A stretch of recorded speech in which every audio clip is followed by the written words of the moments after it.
दोस्तों, अगर आप अपार धन संपत्ति पाना चाहते हैं, मां लक्ष्मी की कृपा को प्राप्त करना चाहते हैं, तो धनतेरस के दिन गौ माता को ये 3 चीजें जरूर खिला देना। इन चीजों को खिलाने से आपके सभी दोष क्षण भर में ही समाप्त हो जाएंगे।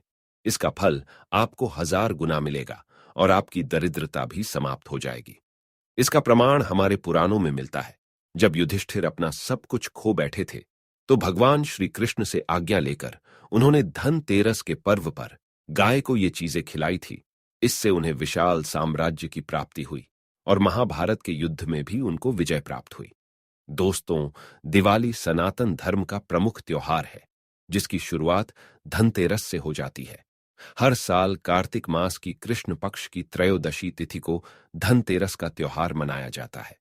मान्यता है कि धनतेरस के दिन मां लक्ष्मी और धन्वंतरी देवता समुद्र मंथन से प्रकट हुए थे, जिसके परिणाम स्वरूप धनतेरस के दिन माता लक्ष्मी, कुबेर देव, धन्वंतरी और मृत्यु के देवता यमराज का पूजन किया जाता है। वैदिक पंचांग के मुताबिक इस वर्ष 10 नवंबर शुक्रवार को धन्वंतरी जयंती अर्थात धनतेरस मनाई जाएगी। इस साल धनतेरस पूजा का शुभ मुहूर्त शाम 5:47 से लेकर शाम 7:43 तक रहेगा। दोस्तों, कार्तिक मास सबसे पुनीत माना जाता है। भगवान विष्णु के प्रिय इस मास का प्रत्येक दिवस एक पर्व है।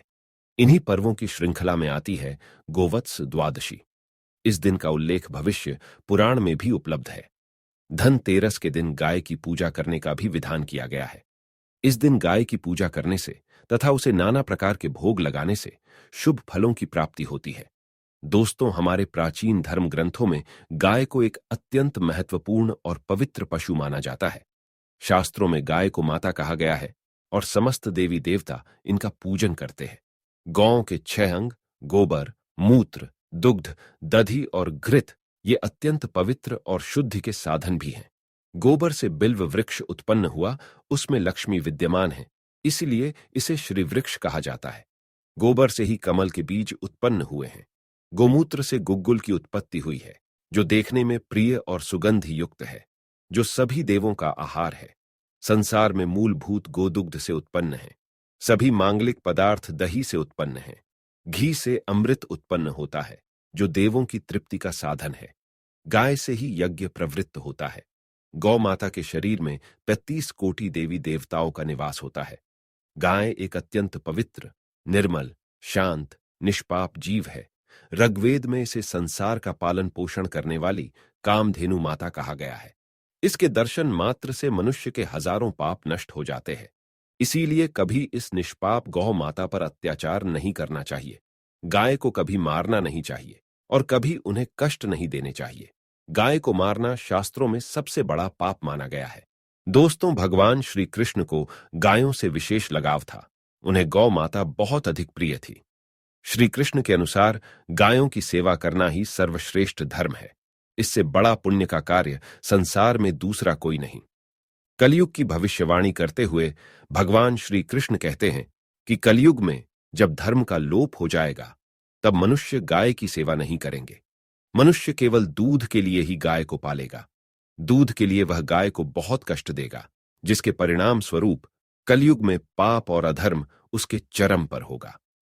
कलयुग के अंत का लक्षण बताते हुए श्री कृष्ण कहते हैं, जब संसार से गायें समाप्त हो जाएंगी, तब कलयुग का अंत होगा। जो मनुष्य कलयुग में भी गाय की निस्वार्थ भाव से सेवा करेगा, वह सुख समृद्धि प्राप्त करेगा। जो स्त्री रसोई में बनी पहली रोटी गौ माता को खिलाएगी, वह सदा सुहागिन और सौभाग्यशाली रहेगी।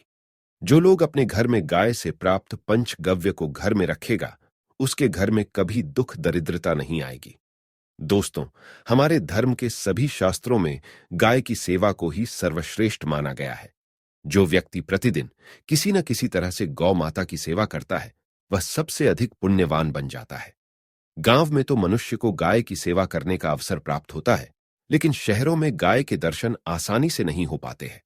इसीलिए मनुष्य को गौशाला में जाकर गाय की सेवा करनी चाहिए अथवा गौशाला के लिए दान धर्म करने चाहिए। इसके अलावा आप अपने घर में ही गौ माता की मूर्ति रखकर उनकी पूजा जरूर करें। इससे भी माता कामधेनु का आशीर्वाद प्राप्त होता है। शास्त्रों में गौ माता को मां लक्ष्मी का रूप माना गया है। इसीलिए उनकी पूजा करने से दरिद्रता दूर होती है। प्राचीन काल से ही गौमाता की सेवा और संरक्षण करने की परंपरा चली आ रही है। कई ऋषि मुनि अपनी कुटिया में गायों का पालन करते थे तथा राजा महाराज गायों का दान करते थे। गायों के दान को सबसे बड़ा दान कहा गया है। गाय का दान करने से सभी जन्मों के पाप नष्ट हो जाते हैं और मनुष्य को मोक्ष की प्राप्ति होती है। आज हम आपको गौ माता के संबंध में बहुत ही महत्वपूर्ण बातें बताने जा रहे हैं। गाय की पूजा कैसे करनी चाहिए, गाय को कौन सी चीजें खिलाने से कौन सा फल मिलता है तथा गाय के किस अंग को स्पर्श करने से दरिद्रता दूर होती है आदि के बारे में हमारे शास्त्रों में बहुत ही महत्वपूर्ण ज्ञान दिया गया है। हमारी अत्यंत पूजनीय गौ माता के बारे में आप सभी को यह बातें अवश्य जान लेनी चाहिए। इससे आपके जीवन से सभी प्रकार के कष्ट दूर होंगे। दोस्तों, कई बार महिलाएं जाने अनजाने में गाय को कुछ चीजें खिला देती है जिससे मां लक्ष्मी क्रोधित हो जाती है। शास्त्रों में कहा गया है कि ये चीजें गाय को कभी नहीं खिलानी चाहिए। इससे मनुष्य के जीवन में दुर्भाग्य आता है और उसे किसी भी कार्य में सफलता नहीं मिलती है। तो चलिए जान लेते हैं गौ माता के विषय में महत्वपूर्ण नियम। सबसे पहली बात है दोस्तों, गौ माता के दर्शन करना बहुत शुभ होता है। शास्त्र कहते हैं रोज सुबह गाय के दर्शन होने से पुण्य की प्राप्ति होती है और सुबह गोबर के दर्शन होने से लक्ष्मी की प्राप्ति होती है। अगर किसी महत्वपूर्ण कार्य के लिए जा रहे हैं और अचानक ही गौ माता आपके रास्ते में आ जाती है तो वह कार्य निश्चित ही सफल हो जाता है। किसी भी यात्रा पर निकलते समय अगर गौ माता के दर्शन हो जाए तो वह यात्रा सुखपूर्वक पूर्ण हो जाती है, इसमें संशय नहीं है। ज्योतिष शास्त्र के अनुसार कुंडली में यदि पितृ दोष होता है तो अन्य उपायों के साथ साथ गौमाता को प्रतिदिन रोटी और घास खिलाने से लाभ होता है और पितृ दोष से मुक्ति मिलती है। इसी तरह कुंडली में यदि शनि की 7.5 या महादशा है तो हर शनिवार और अमावस्या को काले रंग की गाय को घास या रोटी खिलाएं और उसकी पूजा करें। इससे शनि दोष कम होता है। गौमूत्र यानी कि गाय का मूत्र बहुत ही उपयोगी, पवित्र और स्वास्थ्य की दृष्टि से अत्यंत हितकारी होता है। आध्यात्मिक दृष्टि से तो गौमूत्र का महत्व है ही, साथ ही वैज्ञानिक और स्वास्थ्य की दृष्टि से भी गौमूत्र के बहुत से लाभ बताए गए हैं। गौमूत्र में बहुत से खनिज पदार्थ और स्वास्थ्यवर्धक तत्व होते हैं जो हमारे शरीर की शुद्धि करते हैं और बहुत से रोगों से भी बचाते हैं। साथ ही गौमूत्र छिड़कने से वातावरण में शुद्धता और पवित्रता व्याप्त हो जाती है। इसीलिए हमारे शास्त्रों में शरीर को निरोगी रखने के लिए प्रतिदिन गौमूत्र का सेवन करने तथा घर में गौमूत्र छिड़कने के लिए कहा गया है।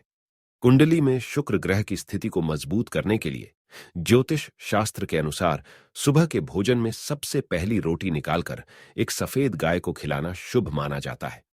अगर आपकी कुंडली में बुध ग्रह कमजोर है या आपको किसी कारण इसके दुष्प्रभाव झेलने पड़ रहे हैं तो हर बुधवार के दिन गाय को हरा चारा खिलाना शुरू कर दें।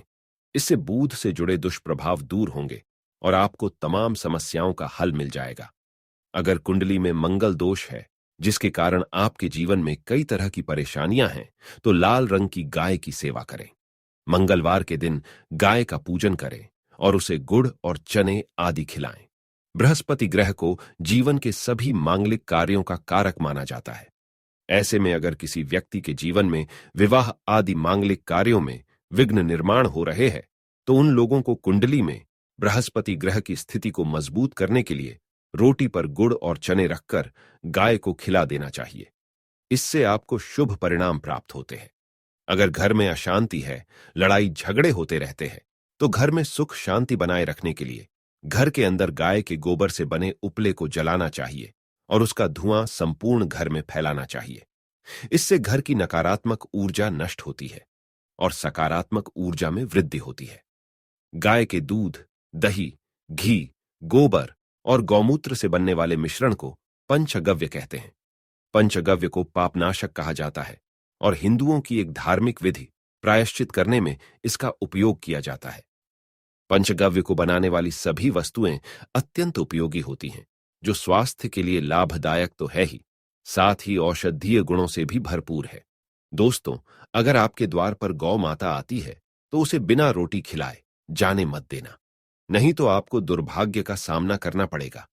क्योंकि जिसके द्वार से गाय बिना कुछ प्राप्त किए लौट जाती है उसके घर से लक्ष्मी भी चली जाती है। प्रत्येक स्त्री को प्रतिदिन गाय के लिए एक रोटी बनानी चाहिए और प्रेम से गौ माता को खिलानी चाहिए। इससे गौ माता का आशीर्वाद प्राप्त होता है और मन की इच्छाएं पूर्ण होती है। कुछ लोग गौ माता को बासी भोजन अथवा जूठन खिला देते हैं। इसे शास्त्रों में पाप माना गया है। आप किसी अन्य पशु को खिला सकते हैं, लेकिन गाय को कभी जूठन नहीं खिलाना चाहिए। भूख लगने के कारण गौ माता उस अन्न को ग्रहण तो कर लेती है, लेकिन इसका पाप उस व्यक्ति को लगता है जो गौ माता को ऐसा बासी भोजन खिलाता है। गाय एक शाकाहारी और पवित्र पशु है, इसीलिए गाय के भोजन में कभी मांस, अंडे आदि चीजें नहीं डालनी चाहिए। ऐसा करने से महापाप लगता है। यदि आपकी कुंडली में चंद्र दोष है और जिसके कारण लगातार परेशानी उठानी पड़ रही है, तो आप ये एक उपाय जरूर करें। आप रोटी पर सफेद मक्खन, नमक और घी लगाकर गौ माता को खिला दें। यदि शनि दोष है तो आटे में थोड़े काले तिल मिलाकर रोटी बनाकर गौ माता को खिला दें। इससे शनि दोष समाप्त होता है। मंगल दोष को दूर करने के लिए रोटी पर हल्दी लगाकर गाय को खिलाना चाहिए। अगर घर में धन की समस्या है तो गुरुवार के दिन गाय को केले का फल खिलाना चाहिए। इससे दरिद्रता दूर होती है। दोस्तों, गौ माता के पीठ पर एक उभरा हुआ कूबड़ होता है। उस कूबड़ में सूर्य केतु नाड़ी होती है। जब भी आपके द्वार पर गौ माता पधारे, आप इस कूबड़ को एक बार जरूर स्पर्श करें। इससे आपके जीवन से सभी दुखों का अंत होगा और धन संपत्ति की प्राप्ति होगी। शास्त्रों में कहा गया है, जो मनुष्य तन मन धन से गौ माता की सेवा करता है, वह मृत्यु के बाद वैतरणी नदी को गौ माता की पूंछ पकड़कर पार कर लेता है। उस व्यक्ति की अकाल मृत्यु नहीं होती है और उसे मोक्ष की प्राप्ति होती है। जिस व्यक्ति के भाग्य की रेखा सोई हुई है, अगर वह व्यक्ति अपनी हथेली पर गुड़ रखकर गौ माता की जीभ से चटाता है, तो उसकी सोई हुई भाग्य रेखा खुल जाती है और उसका दुर्भाग्य सौभाग्य में परिवर्तित हो जाता है। तो दोस्तों, इस प्रकार से आप सभी गौ माता की सेवा जरूर करें। उम्मीद है आपको यह जानकारी अच्छी लगी होगी। वीडियो को लाइक जरूर करें और कमेंट में जय गौ माता और जय श्री कृष्ण जरूर लिखें। साथ ही चैनल को सब्सक्राइब करें। आप सभी का धन्यवाद।